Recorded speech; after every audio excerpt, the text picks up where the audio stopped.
함께 봉독하겠습니다. 시작.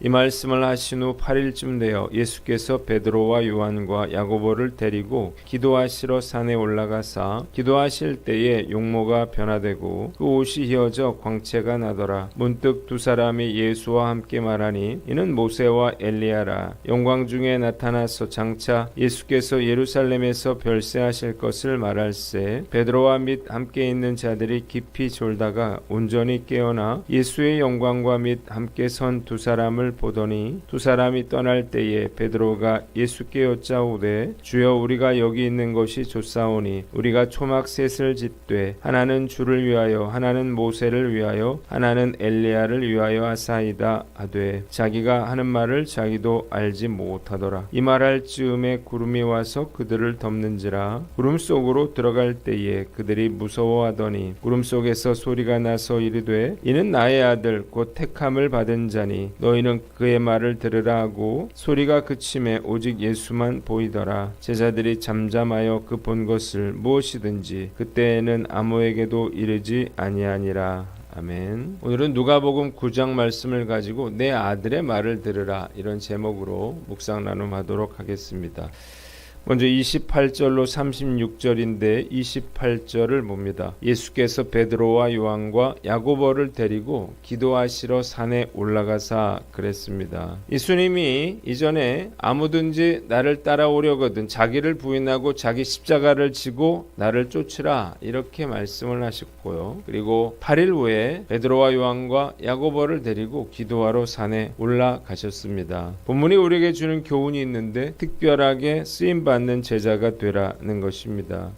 예수님께서는 유독 베드로와 요한과 야고보를 따로 데리고 다니신 일이 많았습니다. 그들이 따로 예수님과 동행한 경우가 여러 번인데 첫 번째는 예수께서 회당장 야이로의 딸을 살렸을 때, 두 번째는 베드로의 장모를 살렸을 때, 세 번째 오늘 본문의 변화산에서, 네 번째는 감람산에서 재림 질문을 할 때, 다섯 번째 예수께서 십자가에 달리시기 전에 겟세마네에서 기도하실 때였습니다. 예수님께서 12명의 제자들 중에 유독 이 세 명을 선발하여 데리고 다니신 이유가 무엇일까? 이 세 명이 예수님의 핵심 제자였기 때문입니다. 베드로는 수제자였고요. 야고보는 최초의 순교자였고 요한은 끝까지 살아남아서 성경을 기록하고 복음을 증거했습니다. 말씀을 묵상하면서 이 세 제자가 참 부럽다 그런 생각이 들어요.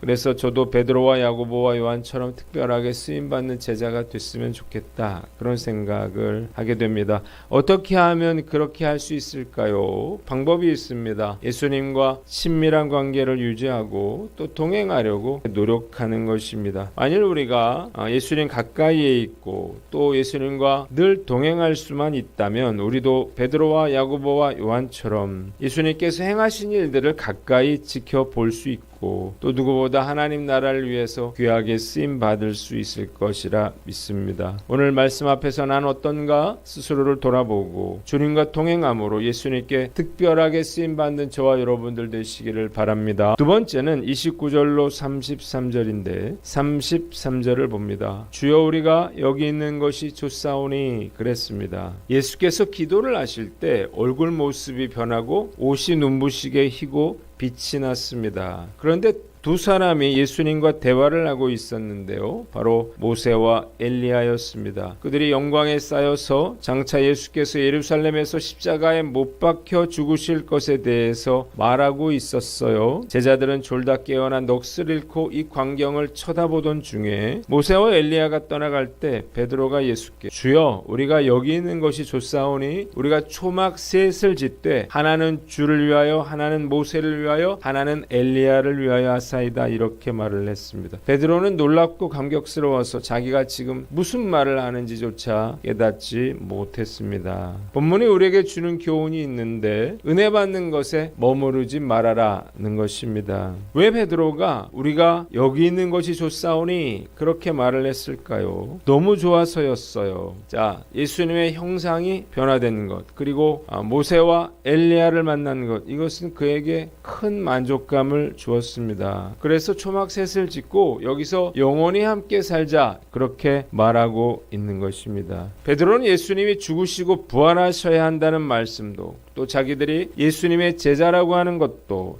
사명을 감당해야 한다라고 하는 것도 다 잊어버렸어요. 그저 변화된 예수님과 모세와 엘리야가 그들과 함께 있는 것이 좋았던 거예요. 은혜를 구하는 것, 기적을 구하는 것, 잘못된 것이 아니에요. 그러나 그것에 머무르는 것은 큰 잘못입니다. 왜 예수님께서 제자들로 하여금 변화산 사건을 경험하게 하셨을까요? 예수님께서 예루살렘에서 죽으셔야 한다고 했으니 그것을 그들이 잘 준비하고 그들에게 맡겨진 사명을 감당하도록 하기 위해서였습니다. 변화산에서 초막을 치고 그곳에서 머무는 것, 이것은 전혀 주님께서 원하시는 일이 아니었다는 것입니다. 얼마나 많은 성도들이 은혜를 체험하는데 기도를 응답받는 것에 머무르고 있습니까? 은혜만 받고 사명을 감당하려고 하질 않아요. 그저 은혜 받고 응답받는 게 좋아서 여기가 좋사오니 하고 머물러 있습니다. 변화산에서 베드로와 요한과 야고보는 그저 예수님의 보잘것없는 제자들이었지만 성령을 받은 후에 제자들은 예수님보다 더 큰 일들을 감당하는 제자들이었다는 사실을 믿으시기를 바랍니다. 제자들은 이 사실을 전혀 알지 못하고 현실에 안주한 채 그저 여기가 좋사오니 주저앉아 있고 싶어 했다는 거예요. 베드로는요, 변화산의 베드로가 아니라 초대교회의 베드로여야만 했습니다.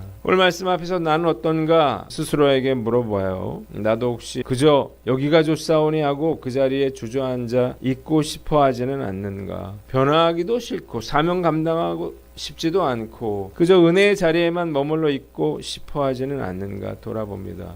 지금의 수준, 지금의 신앙 상태, 믿음에 머물러 있어서는 안 된다는 사실을 깨달으시기를 바랍니다. 오늘 작은 성취에 취해서 당장의 영광에 머물러서도 안 되는 것입니다. 머물러 있는 건요, 퇴보하는 것이기 때문이에요. 믿음의 성장은 날마다 성장해 나가야 하는 것입니다. 절대로 현재의 나의 믿음에 만족해서는 안 되는 거예요. 말씀 앞에서 나의 사명은 무언가 생각을 해봅니다. 저희 사명은 하인교회를 섬기는 것이고 파주 지역의 영혼들을 섬기는 것이고 또 말씀으로 한국교회를 섬기는 일이에요. 세계 열방의 그리스도를 증거하는 것입니다. 십자가 없이는 영광도 없는 거예요. 그래서 우리는 눈물을 흘리며 씨를 뿌려 풍성한 열매를 거두어야 하는 거예요. 오늘 말씀 앞에서 과연 나는 어떤가요? 은혜 받는 것에 연연하지 않고 기도 응답 받는 것에 연연하지 않고 주님께서 저와 여러분들에게 맡겨주신 그 사명을 감당하는 저와 여러분들 되시기를 주님의 이름으로 축원합니다. 두 번째는 마귀의 유혹을 분별하라는 것입니다. 베드로가 눈앞의 영광에 도취되어서 초막셋을 지어 예수님과 모세와 엘리야와 함께 여기 머물자 이렇게 말을 했는데 사실 이 말은 마귀가 원하는 말이라고 하는 사실을 깨달으시기를 바랍니다. 십자가 없는 영광을 추구하고 하늘의 천국이 아니라 이 세상의 천국을 꿈꾼 것이며 예수님이 가셔야 할 십자가의 길을 가로막는 일이었기 때문입니다. 고난 없는 축복으로 미혹하는 변질된 복음이나 십자가 없는 영광으로 현혹하는 마귀의 유혹은 단호하게 뿌리치셔야 합니다. 갈보리산의 고난 없는 변화산의 영광은 존재할 수가 없기 때문이에요. 겉으로는 이 일이 주님을 위하는 일 같지만 그것이 내가 원하는 일이고 또한 그것이 마귀의 유혹일 수 있다고 하는 사실을 깨달으시기를 바랍니다. 그래서 성령께서 우리에게 분별의 영을 주셔서 마귀의 유혹을 분별하고 물리치는 저와 여러분들 되시기를 주님의 이름으로 축원합니다. 마지막으로 34절로 36절입니다. 35절에 이는 나의 아들 곧 택함을 받은 자니 너희는 그의 말을 들으라 그랬습니다. 베드로가 이렇게 말할 때 구름이 일어나서 그들을 뒤덮었습니다. 제자들이 두려워하자 구름 속에서 소리가 났어요. 이는 내 사랑하는 아들이요 내 기뻐하는 자니 너희는 그의 말을 들으라고 했습니다. 하나님께서 예수님이 하나님의 아들이시오 메시아 되심을 친히 선포하고 증거하시는 장면이었습니다. 너희는 그의 말을 들으라 라고 하는 말은 신명기 18장 15절의 간접적인 인용인데 이것은 제자들이 예수님을 그리스도로 시인할 뿐만 아니라 그분의 입에서 나오는 모든 말씀을 믿고 순종할 것을 강조하기 위한 말씀이었습니다. 제자들은 그들이 본 것을 아무에게도 말하지 않았다고 했습니다. 본문이 우리에게 주는 교훈이 있는데 성령의 역사를 구하라는 것입니다. 베드로와 요한과 야고보는 예수님의 변화되심과 모세와 엘리야를 보고 하나님의 임재하심 속에서 들리는 하나님의 음성도 직접 들었습니다. 왜 하나님께서 베드로와 요한과 야고보에게 이런 특별한 경험을 하게 하셨을까요? 그들이 예수가 그리스도라고 하는 확신을 가지고 그 말씀에 순종하여 사명을 감당하도록 하기 위해서였습니다. 사람은 아는 만큼, 경험한 만큼 행동하게 돼 있는 거예요. 그러니까 베드로와 요한과 야고보가 위대하게 쓰임받은 것은 우연히 이루어진 일이 아니었던 것입니다. 그래서 우리가 하나님의 임재하심을 경험하고 놀라운 영적 체험을 하는 것은 너무 중요한 일이에요. 재작년에 미국 에즈베리 신학교에서 일어난 부흥의 역사로 미국이 떠들썩했었는데 저도 그 예배 현장을 유튜브로 보면서 참 감사하다 그런 생각을 했습니다. 부흥이냐 아니냐라고 하는 걸 떠나서 이 시대에 성령께서 강하게 임재하시는 현장을 보는 것만으로도 너무나 감격스러웠기 때문이에요. 베드로와 야고보처럼 주님을 위해서 목숨까지도 내놓을 수 있으려면 이런 영적 체험이 있어야 하는 것입니다. 요즘 교회마다 성령의 역사가 점점 메말라가고 있는데 강한 성령의 기름 부으심이 임하여 다시 한번 부흥의 역사가 한국교회에 임하시기를 주님의 이름으로 축원합니다. 마지막으로 부활의 소망을 가져라는 것입니다. 변화산 위에서 발생한 예수님의 변형 사건은 십자가 순환 뒤에 있을 예수님의 영광스러운 부활을 예고할 뿐만 아니라 장차 성도들이 누리게 될 부활의 영광을 예시하는 표라고 하는 사실을 깨달으시기를 바랍니다. 그러니까 우리가 예수님을 구주로 영접하고 그 뒤를 따르는 모든 성도들은 주께서 재림하실 때에 예수님처럼 변화돼서 다시는 슬픔과 고통과 죽음을 맛보지 않는 영적인 몸을 덧입게 되는 것입니다.